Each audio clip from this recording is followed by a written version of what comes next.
महाराष्ट्र के पूर्व पर्यावरण मंत्री आदित्य ठाकरे को लेकर के बहुत बड़ी खबर आ चुकी है। बहुत बड़ा मामला निकल करके सामने आ गया है।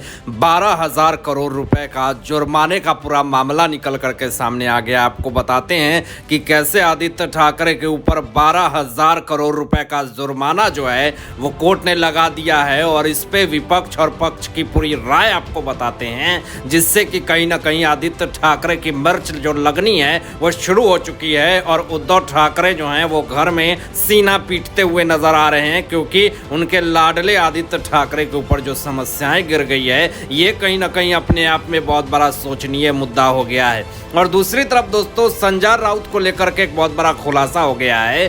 किस तरीके से किरण सुमैया जी ने एक बड़ा मामला निकाल करके सामने रख दिया है, और इसी मामले के आधार पे संजय राउत की जमानत की अर्जी भी खारिज होगी, जमानत भी खारिज होगी। पूरा विषय आपको बताएंगे सिलसिलेवार तरीके से। तो उसके लिए इस चैनल को सब्सक्राइब करके बेल आइकन प्रेस कर दें और अपने दोस्तों में शेयर जरूर करें, क्योंकि ऐसे ही लेटेस्ट अपडेट आपको वीडियो इस चैनल पे मिलेगा। तो दोस्तों, आदित्य ठाकरे हमेशा अपनी बुराइयों को लेकर के ही हमेशा चर्चाओं में रहते हैं, क्योंकि इसके पहले भी मड मारवे में किस तरीके से 1,000 करोड़ रुपए के धांधली हुए, किस तरीके से मड मारवे में एक इलीगल अवैध तरीके से रिजॉर्ट बनाया, उस पे भी किस तरीके से जो पूरा रिसोर्ट को ध्वस्त करवाने का काम किरण सुमैया जी ने किया, उस मामले को उठाया। तो इससे कहीं ना कहीं उद्धव ठाकरे की और किस तरीके से आदित्य ठाकरे की पूरी किरकिरी हो गई, कैसे समस्याएं बढ़ गई। लेकिन एक मामला जिस तरीके से निकल करके सामने आ गया है कि आदित्य ठाकरे के राज में यानी पर्यावरण मंत्री जब ये रहे तो 12,000 करोड़ रुपए का जुर्माना कैसे इनके ऊपर लगाया गया, ये आपको पहले पूरा विषय आपको बता देते हैं,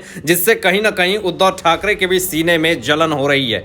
आपको बताएं दोस्तों कि नेशनल ग्रीन ट्रिब्यूनल यानी एनजीटी द्वारा ठोस और तरल कचरे के अनुचित प्रबंधन के जरिए महाराष्ट्र राज्य को पर्यावरण मुआवजे के रूप में 12,000 करोड़ रुपए का भुगतान करने का निर्देश देने के बाद भाजपा ने आदित्य ठाकरे पर हमला किया है। अब भाजपा नेता अमित साटम ने पूर्व पर्यावरण मंत्री आदित्य ठाकरे को महाराष्ट्र पर लगाए गए भारी जुर्माने के लिए व्यंग्यात्मक रूप से श्रेय देने का आरोप लगाया है। अब आदित्य ठाकरे को लिखे एक तीखे पत्र में भाजपा विधायक ने कहा है कि आदित्य ठाकरे अपने पिता की वजह से ही पर्यावरण मंत्री बन सके हैं, और पिता के आड़ में मंत्री बने, और किस तरीके से पर्यावरण मंत्री बने, और किस तरीके से समुद्र जो है वो काला हो गया, कचरा हो गया, किस तरीके से पूरा त्राही त्राही हो गया। ये तमाम आरोप अमित साटम जी ने लगाया। आगे आपको बता दें दोस्तों कि हिंदुत्व से समझौता करके बनी सरकार में आप पर्यावरण मंत्री बने, इसके बारे में बात नहीं करते, क्योंकि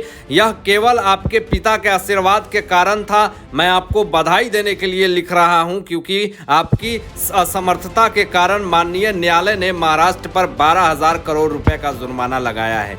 यानी ये जिस तरीके से दोस्तों आपको बता दें कि महाराष्ट्र पे माननीय न्यायालय ने जो 12,000 करोड़ रुपए का जुर्माना लगाया है, महाविकास आघाड़ी सरकार की सत्ता थी, उस वक्त पर्यावरण मंत्री आदित्य ठाकरे थे, तो उनके राज में कैसे ये पूरा कचरा का विषय हुआ, और किस तरीके से 12,000 करोड़ रुपए की लागत हुई, और किस तरीके से कचरा ही कचरा चारों तरफ फैला और पर्यावरण दूषित हुई। आगे अमित साटम जी ने यह भी कहा दोस्तों कि अदालत के अनुसार खतरनाक कचरे का ठीक से प्रबंधन नहीं किया गया था, और सीवेज को ठीक से इलाज किए बिना समुद्र में छोड़ दिया गया था, और पर्यावरण को लगातार हो रहे नुकसान को रोकने के लिए भारी जुर्माना लगाया गया था। अब अमित साटम ने आदित्य ठाकरे पर भी कटाक्ष करते हुए कहा कि आपने अब यह सुनिश्चित कर लिया है कि काला सागर देखने के लिए मुंबई वासियों को हवाई किराया नहीं देना पड़ेगा, क्योंकि आपने यहां के समुद्र को काला कर दिया है। ये अमित साटम जी ने बहुत ही तीखा प्रतिक्रिया दिया है आदित्य ठाकरे को।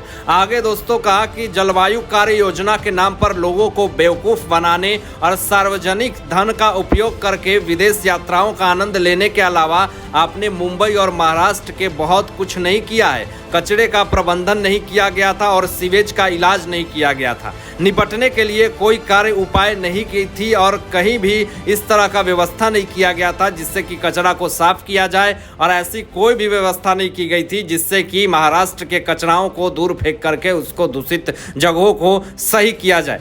दोस्तों, आगे अमित साटम जी ने यह भी कहा कि आपकी असमर्थता के कारण मुंबई का समुद्र काला हो गया है। अब मुंबई वासियों को काला सागर देखने के लिए विदेश यात्रा करने की आवश्यकता नहीं है, क्योंकि आपने यहां के समुद्र को काला कर दिया। अमित साटम का ये ऐसा बयान जिससे कि आदित्य ठाकरे के सीने में जलन और सीने में दर्द हो रहा है। अब अदालत ने जुर्माना लगाते हुए कहा था कि भविष्य में पर्यावरण को लगातार हो रहे नुकसान को रोकने की जरूरत है और पिछले नुकसान की भरपाई की जानी है। अब दोस्तों, ये कैसे मामला पूरा उठ रहा है, क्योंकि आपको बता दें कि आदित्य ठाकरे पर्यावरण मंत्री थे और आदित्य ठाकरे के पर्यावरण मंत्री होने के कारण किस तरीके से पर्यावरण को लापरवाही की तरीके से देखा गया।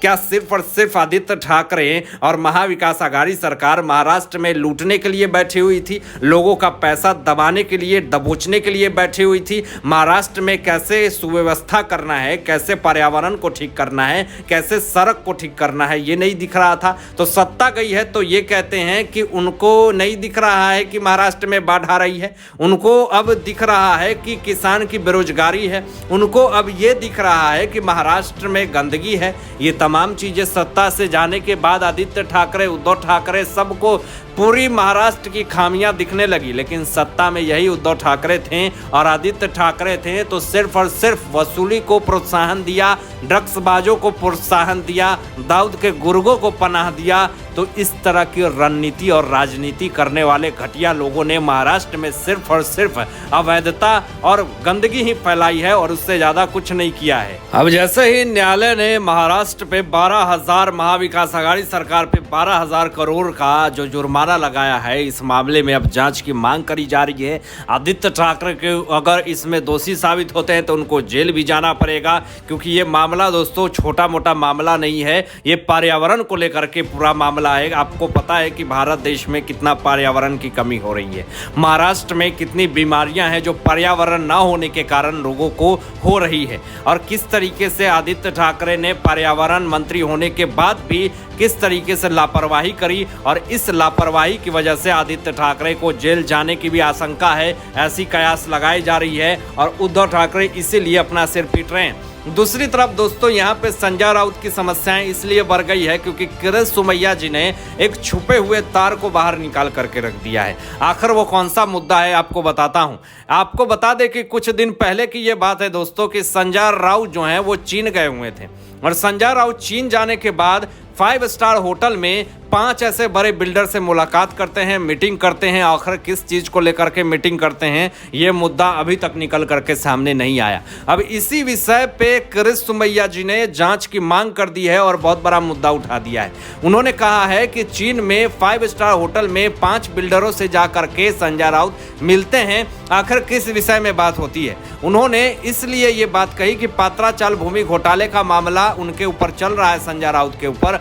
हो सकता है कि उसी मामले में संजय राउत चीन में जा करके 5 स्टार होटल में उन तमाम 5 बिल्डरों से मुलाकात किए हो। कुछ ऐसी राजनीति है, कुछ ऐसा गड़ा हुआ मुद्दा है जो कि वो दबाने की कोशिश कर रहे हैं। लेकिन किरण सुमैया जी ने उन तमाम मुद्दाओं का पर्दाफाश किया और संजय राउत जेल में ही सड़ेंगे, ऐसी कयास लगाई जा रही है।